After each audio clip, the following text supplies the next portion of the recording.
Bom, vamos dar seguimento às nossas conversas sobre neoplatonismo. Hoje aqui nós temos a grata e honrosa presença aqui de Marco Lucchesi, alguém que tem desenvolvido uma extensa obra aqui literária, hoje inclusive é presidente da Academia Brasileira de Letras, é um dos poucos tradutores em língua portuguesa da obra também de Dionísio, entre outros, né, ensaísta. Marco Lucchesi é uma pessoa que também está muito próxima dos estudos neoplatônicos, já participou de eventos organizados pela Sociedade Ibero-Americana de Estudos Neoplatônicos, lá em Natal.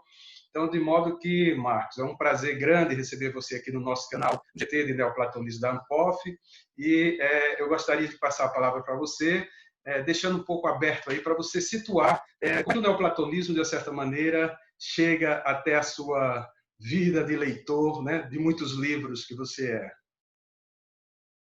Quero agradecer muito intensamente, Cícero, professor Cícero, meu amigo, pelo convite muito amável.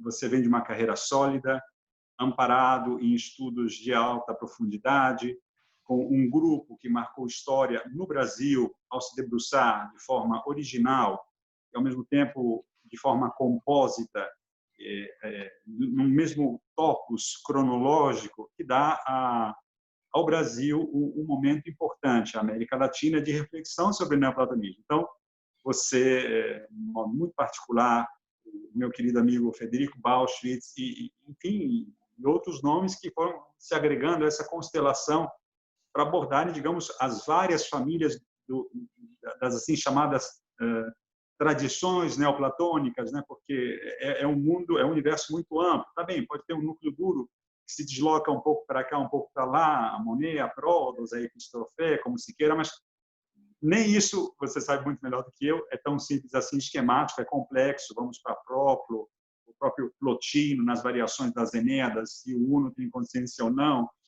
Então, diz Plotino, não tem consciência, porque senão deixaria de ser Uno, mas tem consciência, mas aí seria o Duo. Enfim, essas maravilhosas flutuações da leitura. Bom, como é que eu fui para isso? Qual foi a razão determinante? A primeira delas, não há dúvida alguma, foi minha paixão por Dante Alighieri, e ponto.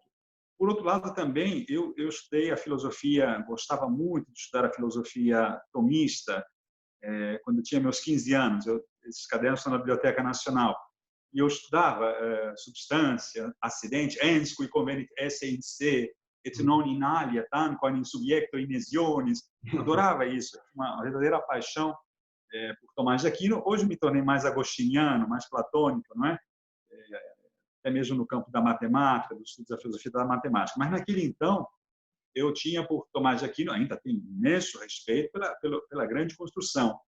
Mas Tomás de Aquino, ele abria também frestas, porque há um Tomás de Aquino mais assim considerado, a síntese tomista, de um Garrigou-Lagrange, por exemplo, mas há um Tomás de Aquino também flutuante, é importante que a gente lembre disso, a partir de cujas frestas entrava também o pseudo-Dionísio Areopagita. Bom, então começou um pouco daí a filosofia, digamos assim, a perspectiva apofática, não é? Depois também, além de Dante, Dionísio ajuda a Dante na hierarquia celeste a organizar, invertendo, né? Fazendo algumas modificações típicas de Dante, a própria construção do paraíso, os 33 cantos do paraíso. Eu também me apaixonei pela filosofia do Renascimento, que foi parte do foi meu pós-doutorado, né? E me dediquei ao estudo de Marsilio Ficino. E quando a gente se dedica, você sabe muito bem, a essa nova Atenas, que foi Florença, assim considerada, é impossível não compreender a grande espinha dorsal das tradições neoplatônicas. Tudo bem que aí entraram perspectivas da hermética, da cabala, enfim, tudo aquilo que a Francis Yates estudou de forma belíssima no seu clássico Giordano Bruno. Mas também depois, aprofundando os estudos platônicos, com a escola de Tübingen em Milão, né? Com o grande Reale, Giovanni Reale, e todo aquele grupo maravilhoso, inclusive do mais último, recentemente falecido, Thomas Leszak, por exemplo, sobre a sua tese magnífica de um Platão que assumia os números irracionais, como antes dele os números irracionais não tinham encontrado lugar, ou então desse próprio Selak mostrando que Aristóteles tinha chegado a uma ideia de geometria não euclidiana. Então, tudo isso foi aquecendo meu coração. Mas, sobretudo, essa perspectiva que pode ser criticada por um lado, por outro defendida, mas é uma perspectiva lindíssima da segunda navegação platônica, não é? Os espíritos esotéricos, tudo isso enchia meu coração de grande esperança. Mas é claro que a perspectiva, e até hoje a questão da matemática, não sei, enfim, não vou cansar muito, mas hoje é mais a questão da matemática, das tradições neoplatônicas e do próprio Platão. Não, como se dizia, né? Não mais do mundo das ideias, mas das ideias número, e assim sucessivamente. Mas isso me deu uma grande paixão, sobretudo, e aqui termino, não exatamente da construção arquitetônica dos 33 Cantos do Paraíso, olhando e modificando Dante, o Pseudo-Dionísio Areopagita, mas, sobretudo, o pequeno livro da Teologia Mística. Esse livro, para mim, foi de uma cabal importância, porque há toda uma poética filosófica construída nesse livro e que desemboca justamente no maior vigor da Divina Comédia, que não é exatamente arquitetura, embora seja uma arquitetura bela, complexa, fascinante, mas a condição apofática mesmo, a impronunciabilidade, o aspecto inefável de dizer Deus. E Dante conseguiu não dizer Deus pronunciando na exata medida em que, porventura, não o pronunciou. Isso tudo me fascinava. Então, eu me sinto um curioso no campo neoplatônico, de cujo campo você é mestre, cientista, estudioso e filósofo. E, no caso, você falou da teologia mística, né? Quintino também. Como é que, digamos, você chegou a... Você estava me comentando um pouco antes dessa aproximação com o texto de Dionísio, né? Como é que essa sua experiência de lidar com textos tão difíceis, né? O árabe, em línguas que são assim de uma exigência, né? Essa sua, digamos, disposição ou condição mesmo de leitor de línguas tão distintas e tão difíceis, né, do ponto de vista das suas estruturas, do seu trabalho de tradutor, né? Você chega, quando é que você começa isso, assim? A tradução começou na minha vida aos 16 anos, com a primeira tradução que foi, na verdade, foi péssima, depois eu despiorei, de São João da Cruz, em São Juan de la Cruz. São João da Cruz. Já tinha essa paixão pela mística, né, que, enfim, acabou direcionando uma parte da minha vida, também em relação, por causa de Dante, sem sombra de dúvidas. Dante é o grande fantasma. Ano que vem são, 1.200, são 800 anos da morte de Dante. E Dante continua absolutamente vivo. Bom, a paixão, na verdade, o exercício de tradução é um exercício kantiano, ou seja, estamos cercados de uma teia de fenômenos e não chegaremos jamais à coisa em si. Estamos condenados, os tradutores, a uma derrota permanente, a um naufrágio. Aí eu vou brincar com você, com ou sem espectador, né? E, na verdade, você vai ter que naufragar da melhor maneira possível, elegante até onde for possível, enquanto você naufraga, tocando instrumentos como La Nave Va de Fellini, e dizendo aos passageiros que estamos todos a ponto de naufragar, mas que valeu a pena o azul que até então todos realizamos no esforço da tradução. A tradução, portanto, ela está condenada ao não, mas essa condenação é uma régia condenação, é uma áurea condenação. Nós não chegaremos jamais. No entanto, é melhor tangenciar o não do que ser subsumido pelas forças de um silêncio dissonante, não de um silêncio consonante. Portanto, o exercício da tradução não deixa de ser também uma perspectiva, eu disse kantiana, mas na verdade talvez tivesse dito apofática, quinto do Pseudo-Dionísio Areopagita, que diz que e não é, se move na medida que não se move, pensa, mas não tem pensamento, e assim sucessivamente.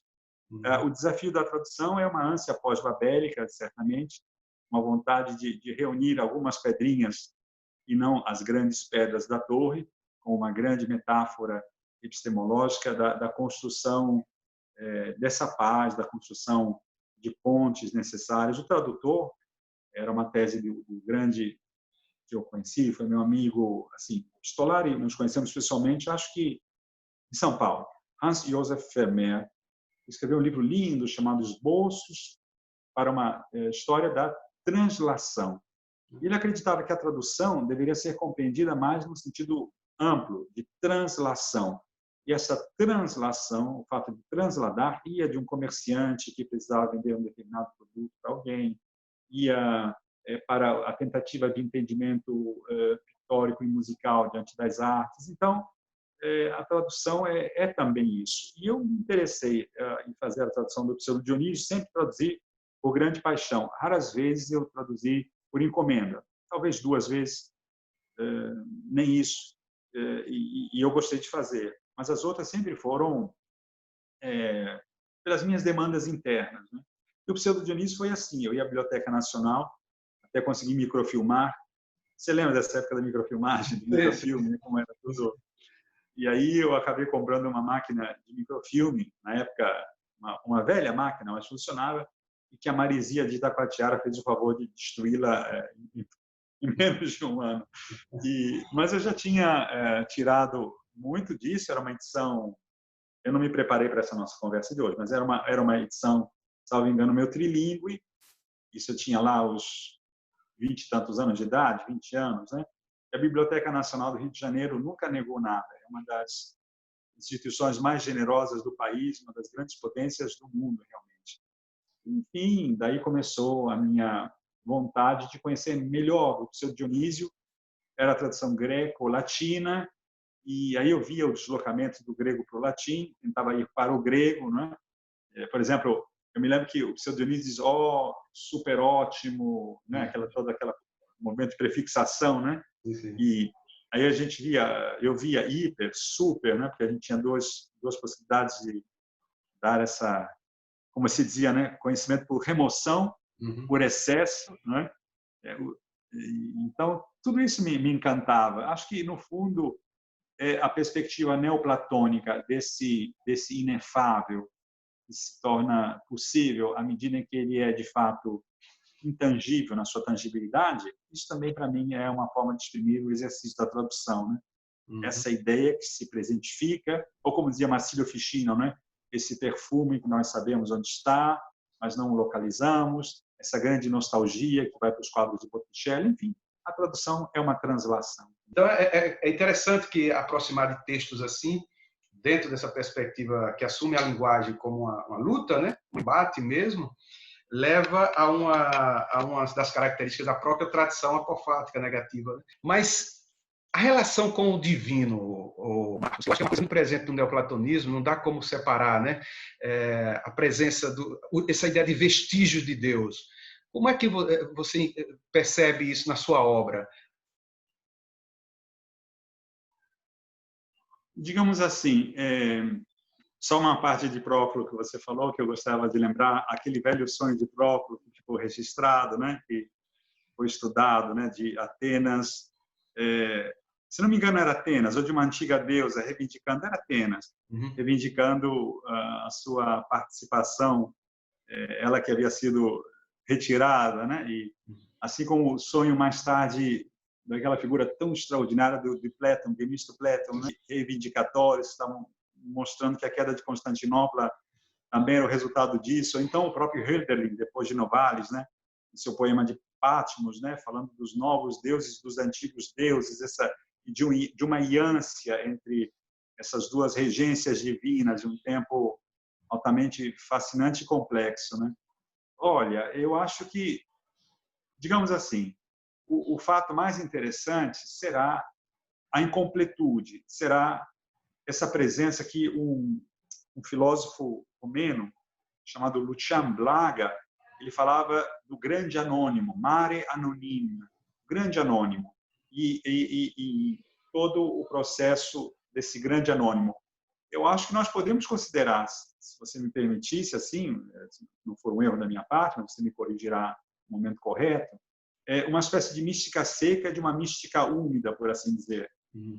Por exemplo, quando o próprio Dionísio estabelecia, ele não falava da divindade, mas falava da aitia, das causas, né? Sim. É claro que o próprio Plotino, mas também tinha um deus aristotélico, né? Noesis, noésios, noesis, quer dizer, o pensamento, enfim. Claro, o cristianismo dará uma mística mais, quando digo úmida, quer dizer, mais afetiva, marcada por uma personalidade, inclusive, né? pela grande invenção do cristianismo, que foi, no Ocidente, a invenção da pessoa.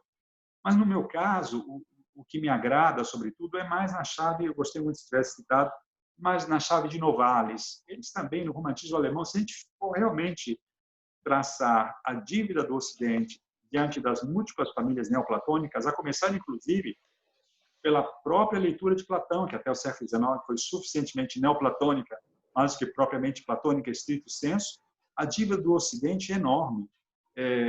Nós temos a alimentação de tantos filósofos, inclusive não só o seu Dionísio, mas também o seu Dionísio, mas que chega a Hegel, chega a Heidegger. No meu caso específico, eu gosto justamente, você falou do Blanchot, o risco literário, falou da denegação derridiana. O que eu gosto é dessa busca de vestígios propriamente ditos, mesmo que esses vestígios possam estar em remissão da própria imanência, imiscuídos, mergulhados na imanência, mas não deixa de perder a beleza, e você também citou de Guimarães Rosa, né? do espanto e do entusiasmo, da capacidade de surpreender-se diante dos vestígios de uma vida como a nossa, marcada por um grande mistério, né? Eu não gosto muito, às vezes eu polemizo com alguns cientistas mais, como é que eu posso dizer, mais insistentes, né? Que fazem que a filosofia se torne apenas um instrumental de segunda categoria ou simplesmente o somatório de todas as ciências. É um velho projeto, né? De ordem positivista, a gente sabe disso. Mas daqueles que começam a legislar a partir de um percurso neuronal. A neurolinguística é importantíssima, os estudos neuronais, então, contemporâneos têm aberto muitas janelas. Mas o problema, e eu só dou um exemplo exacerbado, um pouco caricato, com grande respeito a todos esses cientistas, merecerão sempre grande respeito, obviamente, por motivos de... Mas a questão não é a ciência propriamente dita, né? Que hoje no Brasil deve ser defendida de forma dramática, inclusive. Mas não é isso.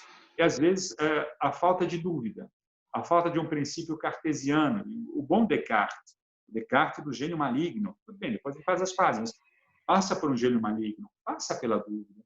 Então, o mais fascinante é essa capacidade de flutuação que o neoplatonismo nos oferece, que as tradições que se associaram ao neoplatonismo também souberam construir, que muitas coisas realmente não encontrarão uma grande resposta metafísica, como, por exemplo, quando Ricoeur se debruça para estudar o problema do mal. Olha, para estudar o problema do mal nas grandes teologias do Ocidente, nós temos que quebrar as teologias. Elas precisam ser teologias quebradas, porque senão o mal não tem, sobretudo a tradição judaico-cristã, ele não tem muito como ser explicado e como ganhar uma nova iluminação. Então, eu acho que esse mistério da iniquidade, como diz o apóstolo Paulo, né, mistério iniquitatis, estamos atravessados de mistério. Como dizia o seu Amoroso Lima, no último livro da vida dele, ainda vivo, tudo é mistério. A poesia também é mistério. É nesse campo que eu acho que a busca dos vestígios de quem sou, de quem nos tornaremos, de onde é a nossa proveniência, mesmo a nossa proveniência física, os nossos tataravós, cujo nome eu não sei declinar, para onde vou, tudo isso é vestígio, tudo isso é o imponderável. Parece que Deus realmente joga dados. joga, viciadamente. Ô, Marcos, é interessante essa ideia de vestígio, né? E você estava falando aí dessa relação do seco e do úmido, né? Você também, nos seus trabalhos, Marcos, fazendo essa ponte entre tradições judaico-cristãs e árabes e islâmicas, né? Eu percebo bastante, principalmente nesse livro, a relação entre a mística islâmica e cristã. Você diria, ou você compreenderia, né, exatamente por partir da ideia de irredutibilidade, o profínculo das religiões, né, como é que a mística pode ser, de fato, um solo, né, de abertura para uma vivência do sagrado que tanto hoje nós padecemos em termos de experiências ativas e humanas, né? É uma ótima questão, porque toca o cerne de figuras que me são muito caras.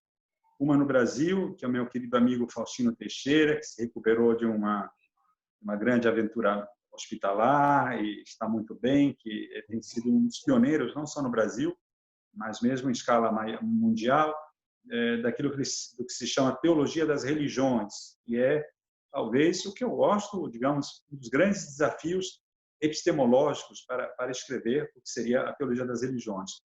Por outro, um grande amigo querido e desapareceu, né, durante a revolução na Síria, a guerra civil na Síria, que é o padre Paulo Dall'Oglio, um dos grandes nomes que aproximaram uma experiência do deserto da Síria, próximo da cidade de Nabac, ou Nebec, que é o chamado mosteiro de São Moisés, o Abissínio, Derman Musa al-Habashi. E Padre Paulo era um jesuíta que fazia com que na sua ordem a língua árabe fosse a língua praticada, uma experiência ecumênica excepcional em que judeus, muçulmanos e cristãos se reuniam. Ele abençoava os judeus pelo sábado, desejava durante a missa em estilo siríaco, não é? Liturgia siríaca antiga, abençoava os muçulmanos que na sexta-feira, todas as sextas, naturalmente, dia sagrado, né? A viagem para Meca, e que desapareceu tragicamente no dia 29 de julho próximo, agora, e a saudade é muito grande. Imaginamos que tenha realmente morrido de forma heróica e corajosa. Enfim, são dois temas importantes. A experiência mística, ela é um fator de grande aproximação. Eu penso sempre muito num poema de Rumi, Rumi, mas no caso é Rumi a pronúncia, mas diga-se logo Rumi, em que ele dizia justamente um místico quase contemporâneo a Dante, que aparece de forma mais substancial no Ocidente, no divã ocidental oriental de Goethe, e assim ao lado de Hafez, ao lado de Nizami, os grandes poetas persas. E nesse poema, Rumi dizia: o que fazer se não me reconheço? Não sou judeu, cristão ou muçulmano. Também dizia que não era zoroastriano. E ele não é da serra, não é da terra, não é do céu, não é do Hades, não é do Éden.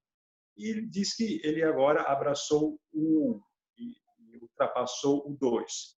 Um poema muito bonito, um poema muito interessante, cuja mística islâmica, por exemplo, e mesmo nas páginas corânicas, falam, por exemplo, que Jesus é o selo da santidade. Jesus é mais santo do que o profeta Maomé. No entanto, Maomé é o selo da profecia, porque, segundo a tradição corânica, teria visto mais longe. Mas há uma vasocomunicação importantíssima naquele mundo que vai se perdendo entre a esfera greco-bizantina, sob o domínio constantinopolitano, e a chegada dos árabes em 640 no Cairo, 698 em Cartago, assim sucessivamente, e vai se construindo aquela ideia também do Mahdi, desse que seria o restaurador, e algumas coincidências entre o Messias e o Mahdi, a tradição judaica junto da cristã, e ao mesmo tempo conversando com aquela corânica. Isso produziu situações belíssimas, como os 3 minaretes da mesquita de Al-Walid, em Damasco. Um desses minaretes, chamado Minarete de Jesus, onde Jesus reaparecerá.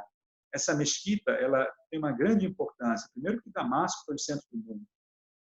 Depois, porque ela tem um minarete de Jesus num espaço muçulmano. E também tem a cabeça de Yahya, ou de São João Batista, que também está em Roma, e que está em toda parte.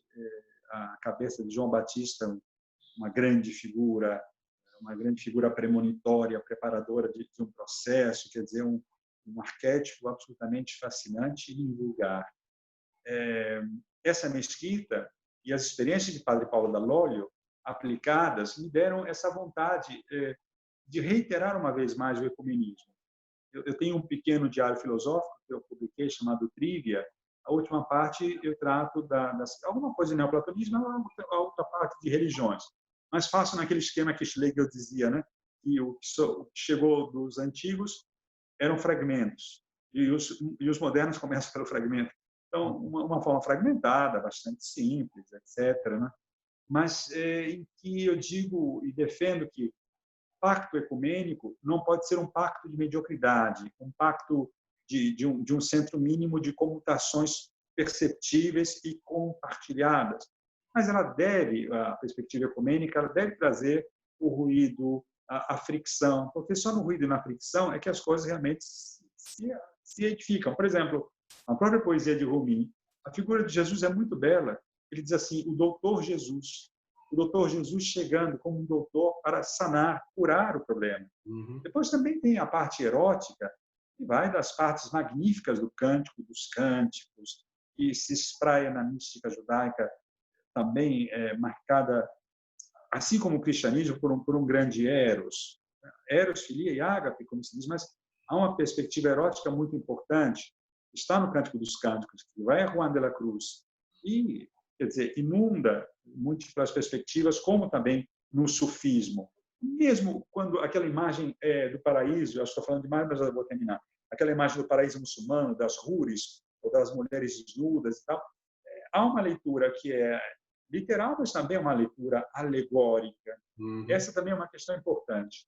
Eu vejo hoje em dia, e reclamei com alguns amigos meus muçulmanos, muito queridos, né, que às vezes utilizam um argumento, que volto para aquele assunto antes de certa perspectiva neurocientífica, mas que é mais uma neurose do que propriamente uma perspectiva científica, é que assim, vão mostrar assim, vendem, sempre vejo isso em vários lugares do mundo muçulmano, vendem um livro dizendo assim, olha, a bomba atômica estava prevista no Alcorão, a ciência, então, mostrar as invenções todas, vamos dizer que até a Covid, mas enfim, a Covid não sabe que está prevista em nada, é uma coisa horrorosa. Mas grandes conquistas do homem, né? A ida ao espaço, eu digo, olha só, não façam de uma riqueza poética uma redução positivista, porque aí você desloca um centro de alta riqueza. Claro que todo mundo é a favor da tecnologia, que maravilha, etc. Mas não dá. A poesia é muito mais ampla, os mistérios de escafandro que você vai ter que usar para mergulhar nessas fontes profundíssimas valem mais do que uma invenção. Eu digo, não chancelem a poesia pela ciência, não chancelem a fé pelas invenções, porque é uma grande derrota.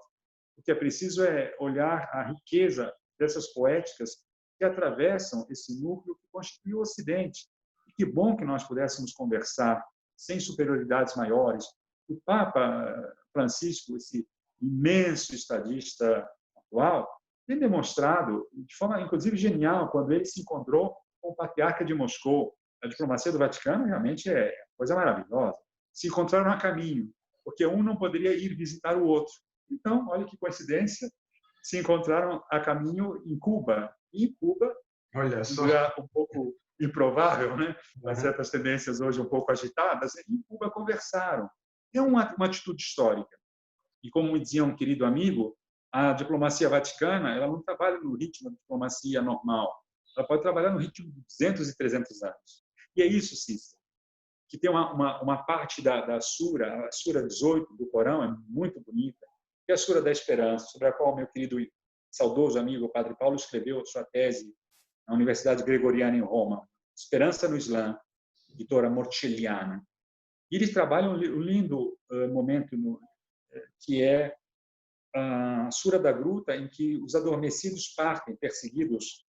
E essa Sura da Gruta, ela junta tradições judaico-islâmico e cristãs. E essa Sura da Gruta é o seguinte, os sete tem uma variação, que é um epos flutuante, que foi amarrado em algumas tradições, uma tradição corânica muito bela, que é o 18 do Alcorão. E aí esses rapazes acordam depois de dormir e vão comprar pão, porque estão com fome, um cachorro está tomando conta deles, e ele vai comprar pão, mas quando volta, ele volta um pouco assustado, porque não aceitaram a moeda, disseram que era uma moeda muito antiga, eles se deram conta que dormiram 300 anos. E eu penso que meu amigo Paulo, em 300 anos, vai voltar. Eu penso que em menos de 300 anos, nessa medida de esperança da Sura da Gruta, nós consigamos estabelecer um diálogo interreligioso em que a diferença é a beleza. Há um documento do Vaticano, que agora não me lembro qual era o nome, muito bonito, dizendo que a liturgia é como uma noiva, e ela pode estar ataviada das formas mais distintas, mas ela não deixa de ser quem é, ela apenas se enfeita melhor para o seu amado, numa perspectiva erótica, mística, que a gente tanto admira. Você fala da ritualística da Igreja Ortodoxa Russa, né? Você disse que é uma coisa espetacular. Eu estava falando da Igreja Russa, como é curioso que toda uma concepção estética da beleza, né, do rito, venha fundamentado numa experiência de inefável, né, de inefabilidade, que está na base, né. Aí eu perguntaria a você se, do ponto de vista literário, a ideia de uma teopoética, né, se a literatura pode ser um espaço de reflexão sobre o divino, em que esses dois aspectos dialogam tão bem, né? O que é que você É acha? verdade, é uma bela questão. Nós hoje temos uma tradição já radicada no Brasil de teolite, né? Que as pessoas estão estudando agora mesmo na PUC. Acho que você também estava, salvo engano meu, Cícero, e não nos encontramos, enfim, algum tempo atrás. Agora esqueço, 2, 3 anos, ou estou exagerando, né? Mas isso já é realizado e muitos estudam a teologia em Guimarães Rosa, Faustino Teixeira trabalha com conceito extenso, Maria Clara Bingemer, enfim, vários nomes que hoje se dão a esse trabalho. De fato, a beleza, eu gosto muito disso que você falou, pode ser uma espécie daquilo que a Igreja Católica e Ortodoxa chamam, mais a católica, que a ortodoxa de sacramental, né? Quer dizer, é uma marca, né?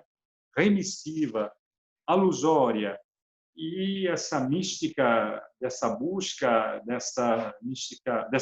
erótica, podemos assim dizer, de Deus ou do inefável, ela sem sombra de dúvida, você fala muito bem, ela é uma poética, né? Ela organiza um modo de acercamento, de acercar-se de algo que, por ausência, é apenas possível ser visto, como dizia justamente em Coríntios, né?